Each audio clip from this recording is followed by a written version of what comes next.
7. I can't believe it's 7 seasons, 300 plus episodes. That's amazing. 300.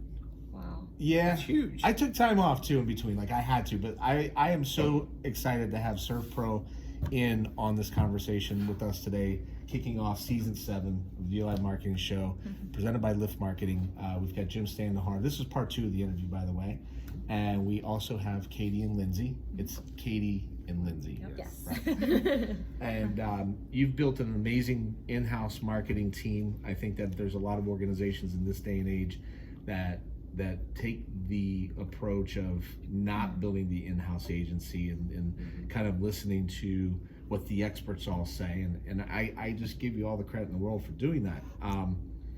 Tell us a little bit about your background and some of your day-to-day.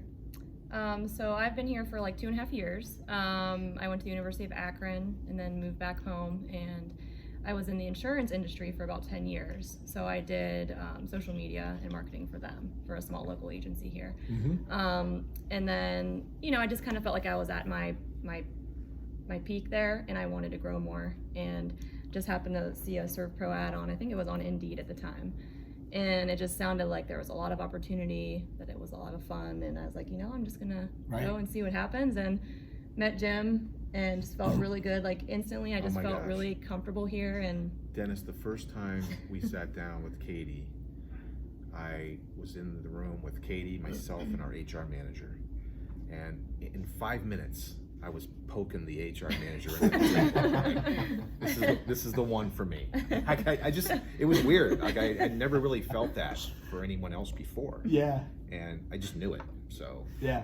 And Katie's just awesome. So thanks. That's a great story, by the way. Like 5 minutes, I'm banging her under the table.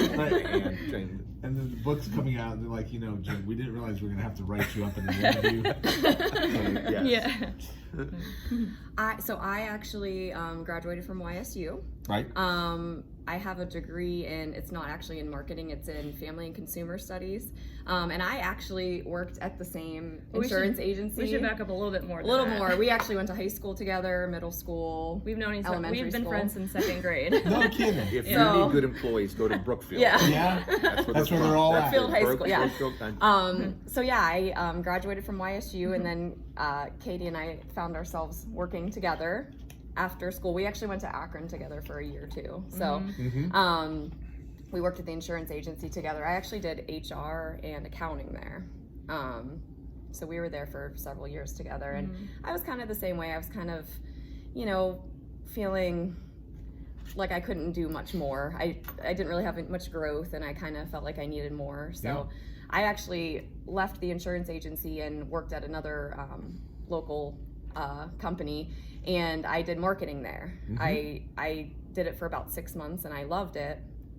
The commute was just a little far, so I was actually having a meal and drinks with Katie one night, and she had mentioned that there was a spot open at SERVPRO, and I knew how much she loved it. Like I just knew, and so I kind of was like, well, I just started this other job, but why not? Let me talk to them. Let me just see what they have to say. So I met with Jim and HR, and we had an interview, and as soon as I met them, I loved it. I was like, I don't know how I'm going to fit in or what I'm going to do here, but it's going to be amazing, because I was actually interviewing for 2 different that's an interesting point, because I call Lindsay my hybrid. Yeah. Because Lindsay has the ability to go out and talk to people in the field. Not that anybody else doesn't. Right. When she first came here, we weren't sure if she was going to be an outside marketer or if she was going to be a inside marketer, right? So we're good. We really didn't know what role she was going to fulfill. So she has the ability to do both, and she does do both. Right. She's very skilled. Both of them are extremely skilled at what they do. And I talked to you earlier about being consistent. These are 2 of the most consistent people you'll ever find. Right. So, when Katie vouched for Lindsay being a good person and being, talented, I was like, let's talk to her. Right. So our team has grown kind of in a way. I just it's been a blessing for me. I just don't know how else to describe it. One of the things that we talked about, obviously we wanted to know the SERVPRO story and your backgrounds, and then we talked about building the in-house team. And we wanted to talk a lot too about the relationship building that you do. And a lot of organizations take the approach that now because of this digital landscape, hey, we're going to go out and have this strong online presence, and they kind of ignore that medium of the personal, in-person, the touch. And I follow you on LinkedIn, and whether I follow you or not on LinkedIn, you're always in my LinkedIn feed. So Get away from us. Right. We're always there. and you do a great job of documenting, and basically what you're doing. I from the outside looking in, I see you out building relationships in the community and documenting it and blending the digital in with that. We like to bring our customers in with our social media. Right. The people we seek for relationships. Which is a Tell them all win-win, the by the time. way. Yeah. Right. I get a little bit of run out of that. Right. Right. Bring them in. Bring them in. Mhm. Make sure that they're feel part of SERVPRO. Right. That inclusiveness. So they do a great job with that. When they're out visiting customers, they find a great way to bring that moment to the reader, excuse me, to the viewer, and also include the customer. So they're really good at it. What do you think businesses are missing when they don't have the relationship approach that you have? That's such a huge part of it. I mean, when I started, I was supposed to be kind of like a hybrid person too, and I still kind of am. I go out, not as much as Lindsay, but I go out when I can, just because I find there's a lot of work that I still need to do in-house here, so it's hard for me to get out all the time.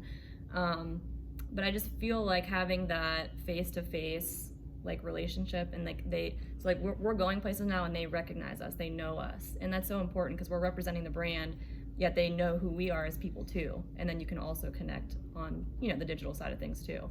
But I just think it's so valuable to have that face-to-face connection and have that personal, it's more personal when you're face-to-face, really. Right, yeah.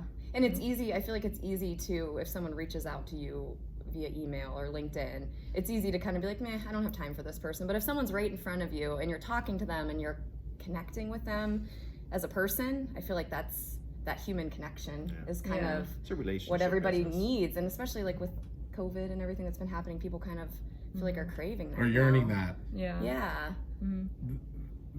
There's a whole generation, and I don't want to class generation dump, but there's a whole generation, and even it's not just even generation. I mean, there's a lot of people from multi-generational now that just rely upon text messages.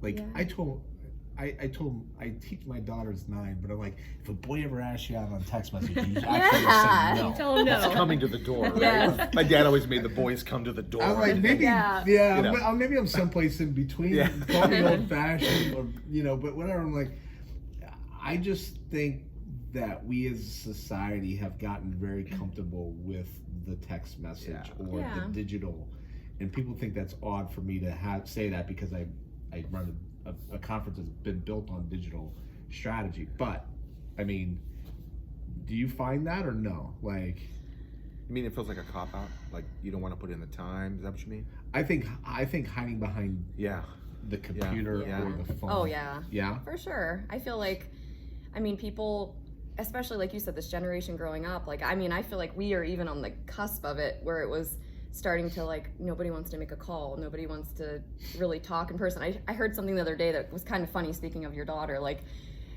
boys used to have to call our houses and our dad might answer the phone and they would have to ask for us, and and now it's just so easy to access everything, and there's no passion behind it, there's no connection behind it, it's just kind of It's a free-for-all. I've had so many people tell me that they're if their phone rings, they will never answer it. They're like, text me.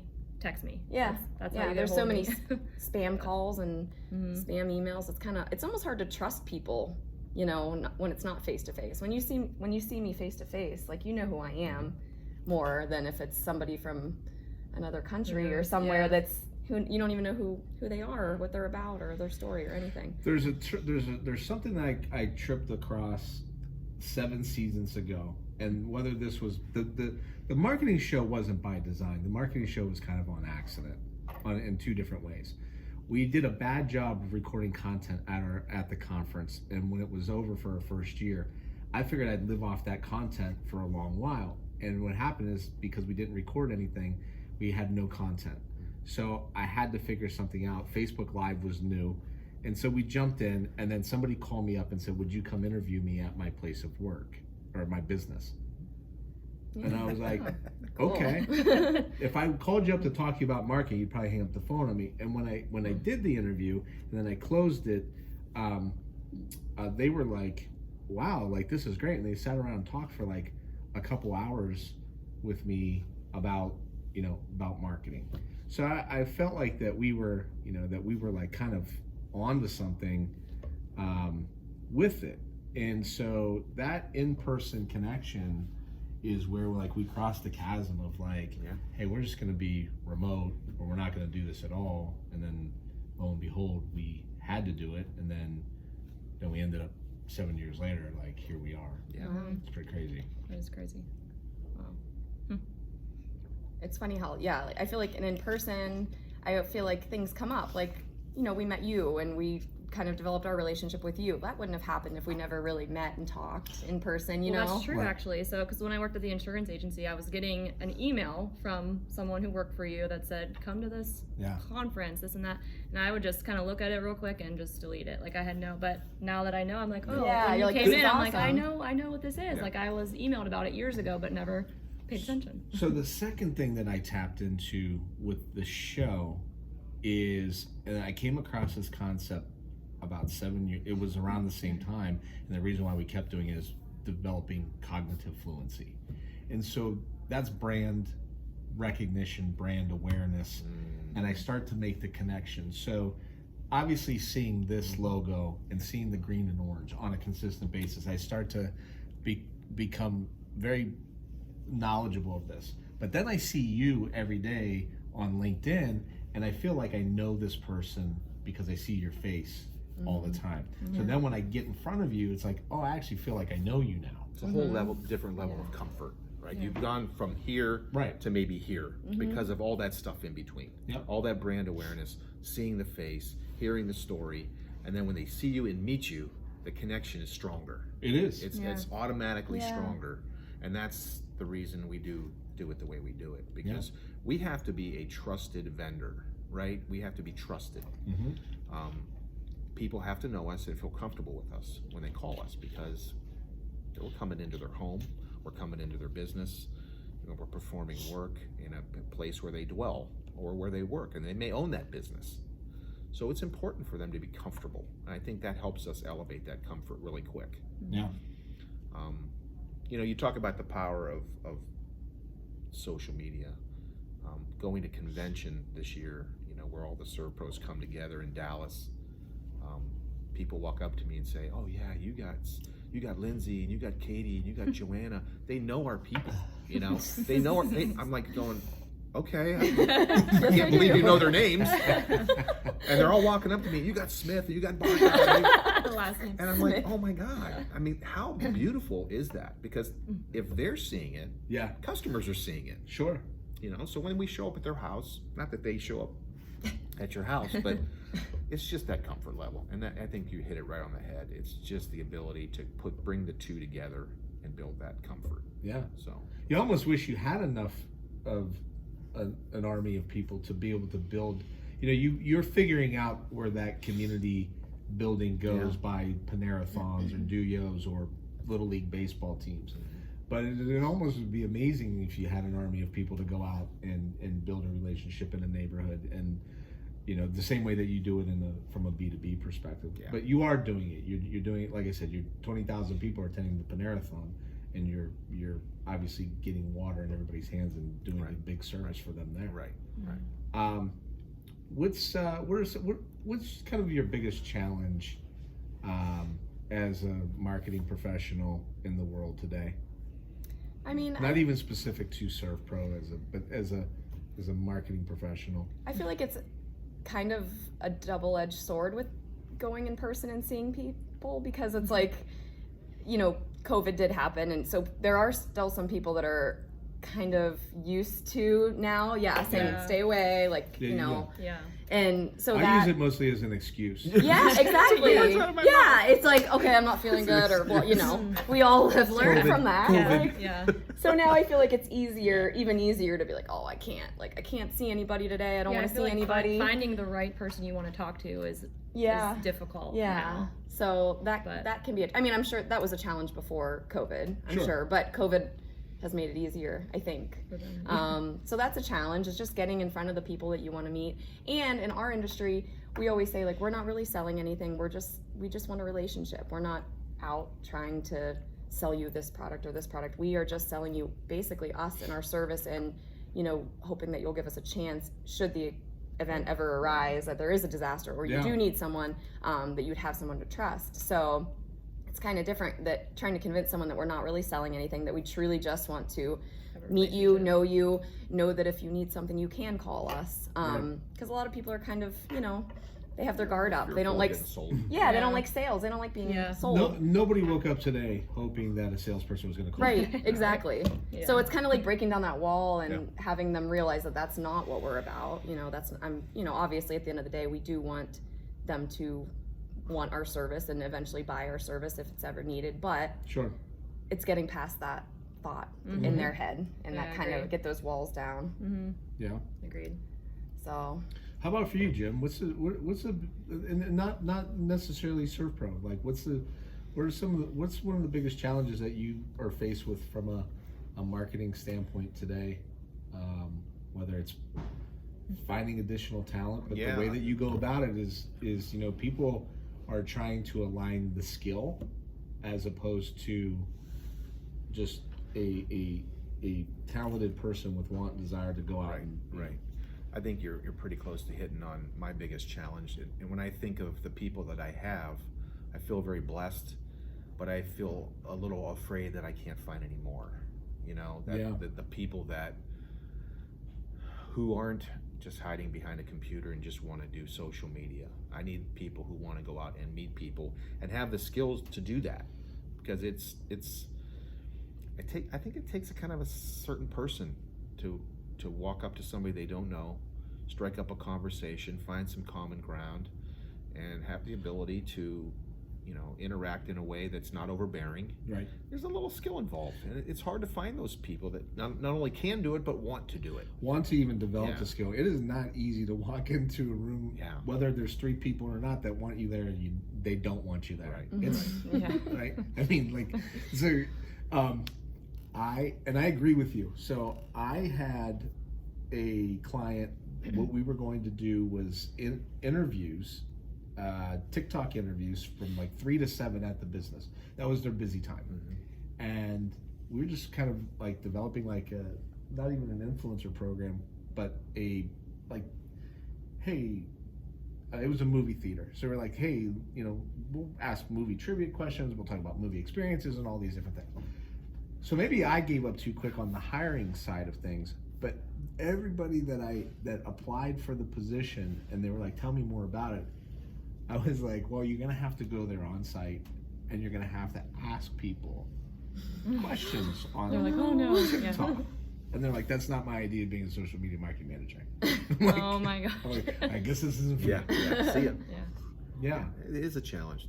Finding people who not only want to do it, but can integrate themselves into a company and work with other people, and really bring, like I keep using this consistency word, but I can't get it out of my head how important it is. Yeah. Because in marketing, you have to bring the energy. Right. You know, we're in charge of building culture here. We're in charge of bringing the attitude and making this a fun environment to come to work. Right. I always tell my team, I want you to feel good about what you do. I want you to be happy to come here. I get up every morning, and I didn't say this my whole career, I can't wait to come to work. Yeah. I really, truly, I can't wait to be with them. I can't wait to be with the rest of the team. I can't wait to find out what's going to happen today. Right. You know, who we can be able to help. It's exciting for me. I want them to feel that same thing, and the only way they can do that is being fulfilled in what they do and being happy and having fun at work. You've been gracious with your time today. I don't want to take up too much more of it, so thank you very much with that. I think, you know, obviously everything that you're doing that I can see. I think you're crushing like the LinkedIn strategy. I really love how. Any tips for us, Dennis? What your approach is? We're not perfect, so you can give us some tips. we're open to that. What's the next greatest thing coming down the road that you see opportunities for marketing teams to capitalize on? TikTok. Yeah, I mean, Let's do a Terrifies dance. me. We do have a TikTok, but we're we're struggling with it a little trying to bit. figure out exactly what Yeah. to do with it How it and where fits to, for us. where to do with it. Yeah. Yeah, that's a good question. It's the medium of TikTok is super exciting to people, and the reason is that it's still a platform that can still have a viral effect. And if you've been in digital marketing and marketing long enough, when you first jumped on to Facebook and whatnot, you were able to hit that digital lottery and you had something go viral and you get 10, 20,000 views. Well, TikTok still has that mechanism right now. Finding the reason why or the medium or what you're going to do on it, I think is a little bit of a challenge. I have a client that does kitchen remodeling. So for the longest time now, like I've been trying to develop a cooking show. And as a matter of fact, I've even identified a few people that are out there that have big followings now. It's like, maybe we could just tap into them for their video. As far as like what's next, I think that it's personalization as much as you can get there. Building out a text platform, because it's giving people an opportunity to be able to personalize message. The open rates I'm a big fan of email marketing, but open rates are 20 to 30% on a good day. Yeah. And so text, usually people are opening it, and depends on what you're going to put into that. One of the things that I'm doing a webinar on next week in the soft plug is diversifying your lead gen strategy. So I think that, I'm not seeing leads come from TV, radio, Google ads, Facebook. I'm seeing it, not one source, but multiple sources. Right. And being able to diversify enough that you can cover that without being too wide in that as well. Yeah. We like to think of those things as job streams. People call in. We always ask, "How did you hear about us?" Or what made you call us? We hear vehicles. We see your vehicles all over the place. That's a huge job stream for us, right? Yeah. We see obviously the Google search, right? Now we're getting calls about, "Hey, I know Joanna, or I know Katie, or I know Lindsay."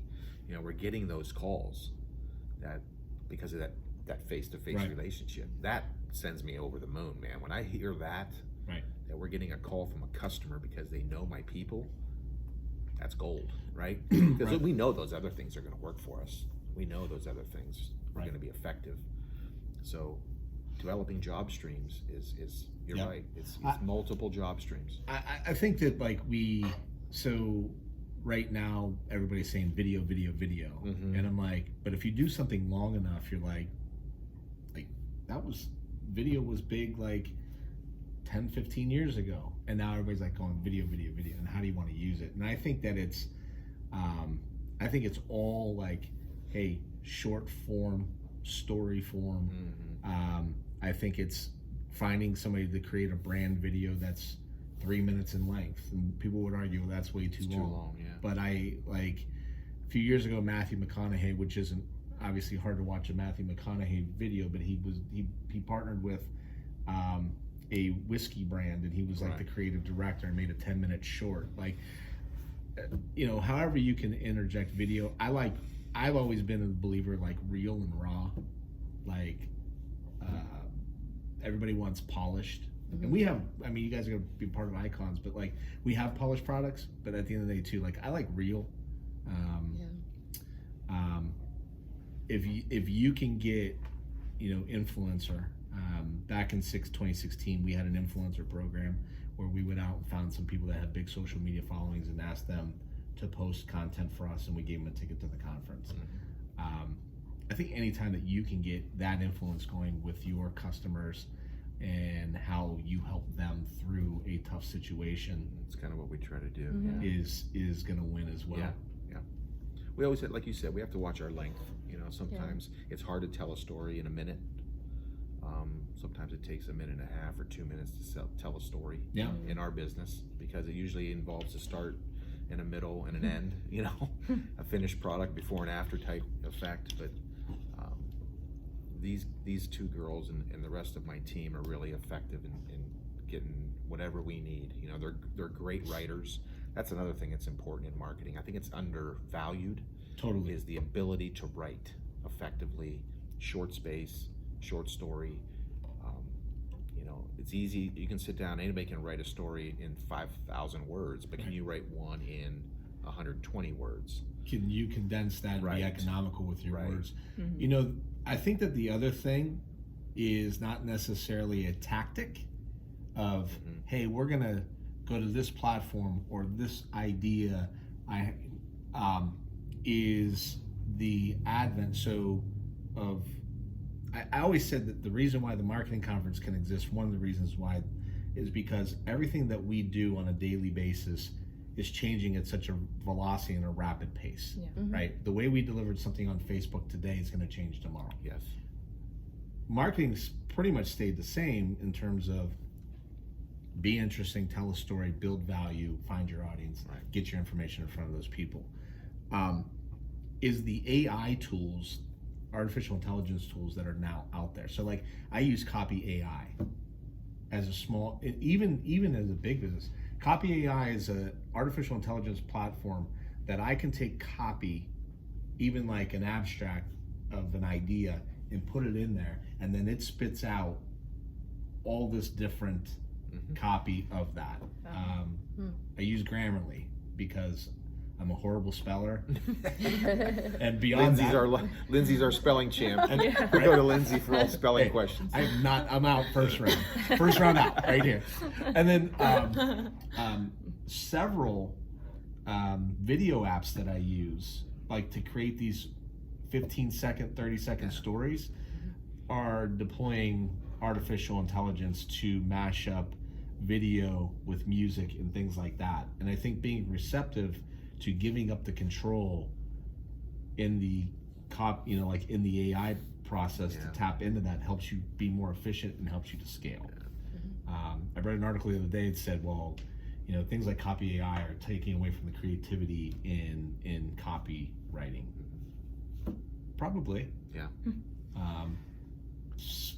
But it is what it is.